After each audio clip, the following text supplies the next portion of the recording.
Before we continue, what you are about to hear should not exist. This story was kept alive by the same man for 200 years. If it stays with you until the end, it is because you already are part of this world. So that the next chapters reach you without being erased from history, subscribe now. After that, just listen. The Immortal Dictator.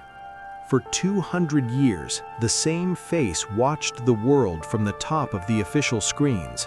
The same name signed decrees, inaugurated works, declared wars, and announced victories.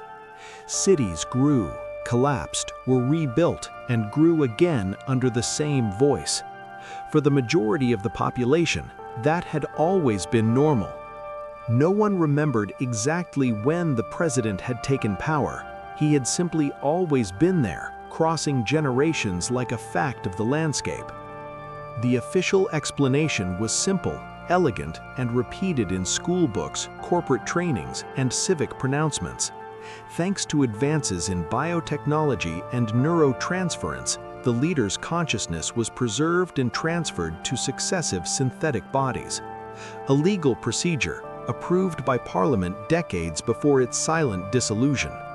The president was not eternal by miracle, nor by religion. He was eternal by law. And the law, as everyone knew, did not die. The bodies were perfect, young, strong, symmetrical, without diseases, without visible flaws, without medical history. Every 30 years, a discrete ceremony marked the so-called administrative continuity.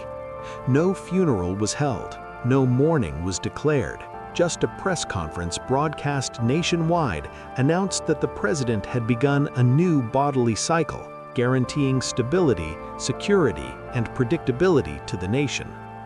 History did not advance, it only repeated itself, carefully adjusted. In public archives, the first 100 years of government were edited with technical rigor. Dates showed small, acceptable variations. Photographs were retouched to maintain aesthetic coherence. Old speeches received almost imperceptible vocal updates.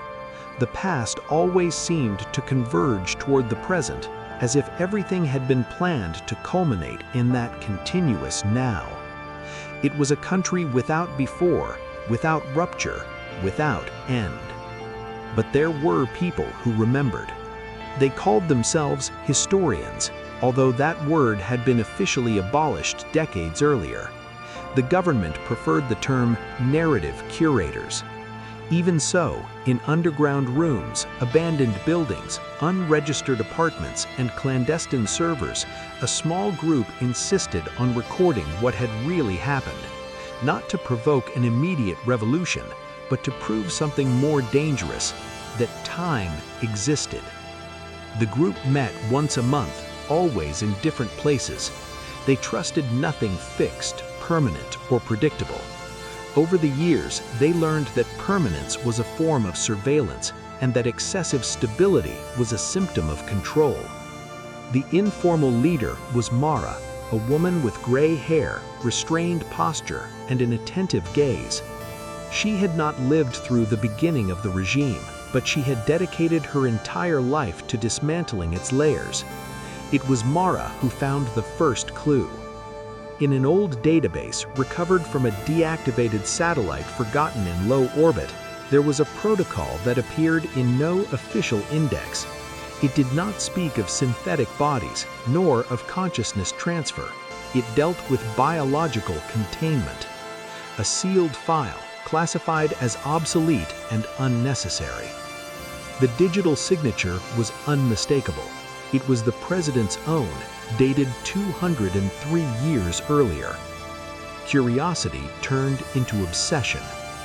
Days later, crossing logistical coordinates, abnormal energy expenditures, undeclared supply routes, and discrete military movements, the group arrived at a point on the map that simply did not appear anywhere, an administrative dead zone. Officially, it did not exist. In practice, it consumed resources, silence, and secret. The entrance was beneath what remained of an old university hospital. They went down. The complex was old, built before totalitarian consolidation, later adapted, reinforced, and expanded over decades. Thick doors, redundant systems, autonomous generators. Everything indicated that that place had not been made to last years, but centuries. In the center of the facility, a room kept in constant dimness, as if light were a threat. And there, suspended by wires, tubes, and machines that breathed for him, was the first body, the president. Not the one of the giant screens, not the one of recent campaigns, but the original. Aged, fragile, skin thin like old paper. The body reduced to minimal functions. The eyes, however, still alive, still attentive. When Mara approached, those eyes moved. He saw her. The voice took time to come out, scraping the air like rusted metal. There was no haughtiness, no command, no trace of authority, just accumulated exhaustion. He knew who they were. He knew why they had come. He explained, with long pauses, that the transfer had never been perfect. Consciousness could be copied, replicated, updated, but it could not be erased from the origin. Each new body carried a version of him, an identical successor, functional, legally recognized. To maintain the illusion of continuity, they decided to keep the original alive, a silent testimony, a biological anchor, an error that could not be displayed nor eliminated. While the world believed in eternity, there existed imprisonment. He spoke about the first decades when he still believed in the idea, about the promise to govern only when it was necessary, about the deep fear of dying and being forgotten. Immortality began as vanity, turned into politics, and ended as system, a system that no longer needed him conscious, just existing. Over time, the new bodies began to ignore him. The original had become inconvenient. Keeping him alive was safer than explaining his death. And so, year after year, he remained there, sustaining an eternity that no longer belonged to him. Mara listened in silence. When he finished, there remained only one request. He wanted to die. Not as a symbol, not as a martyr, just as a man. He wanted history to move again, even if it stumbled over his end. The group argued for hours. If they killed him, they would create a narrative vacuum. If they freed him, they would be hunted. If they did nothing, they would become accomplices. In the end, the decision was not practical. It was historical. They recorded everything, every word, every irregular heartbeat, every uncomfortable silence. They released the file on the net. There was no immediate revolution, no crowds in the streets, no sudden fall of the regime, just something much more dangerous: doubt.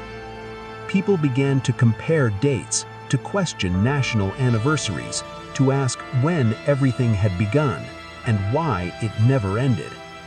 Power responded with excessive normality, calm communiques, reassuring speeches. The lie was not denied, it was diluted. Behind the scenes, legal systems began to fail. Algorithms no longer knew which version of the leader to recognize. Continuity certificates entered a state of exception. The law hesitated. For the first time in 200 years, eternity lost precision. The group returned to the complex one last time, not to free the body, but to disconnect it from the system. When the monitors lost signal, something invisible broke. Outside, the world still turned, but time finally began to breathe again. On the giant screens, the president continued smiling, but now the smile was no longer enough. If this story stayed with you until here, subscribe to the channel. And when you are ready, watch the next video. The story continues. In the days following the law's first hesitation, the nation entered a state that no one knew how to name. It was not crisis, it was not collapse, it was a suspension, as if the country had held its breath without noticing. People continued going to work, paying bills, crossing streets, but something invisible had shifted. Recognition systems began to present small divergences. Government terminals asked for additional validations. Digital signatures took longer to respond. In public offices, clerks repeated procedures that had once been automatic, as if trying to confirm a reality they no longer fully trusted. The machine was not broken, it was confused. For 200 years, everything had been built on the premise of permanence. The leader's eternity was not only symbolic, it was structural.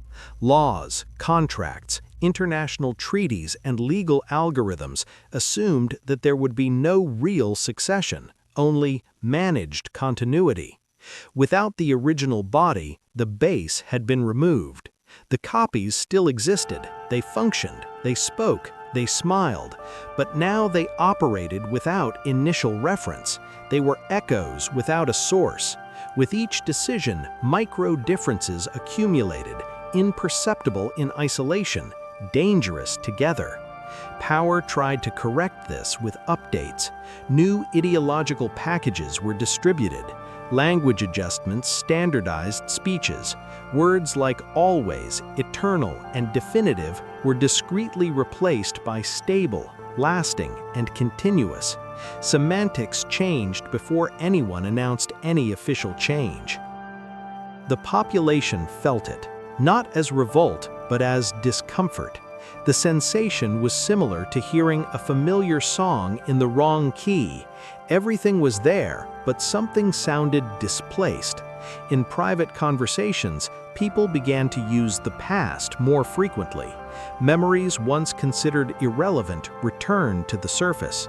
Old newspapers reappeared. Forgotten photographs circulated in closed networks. Stories that had never been told began to be whispered. The regime responded with statistics. Official reports showed record stability indexes. Productivity remained high. No economic indicator suggested crisis. The government used these numbers as proof that nothing had changed, and technically they were right.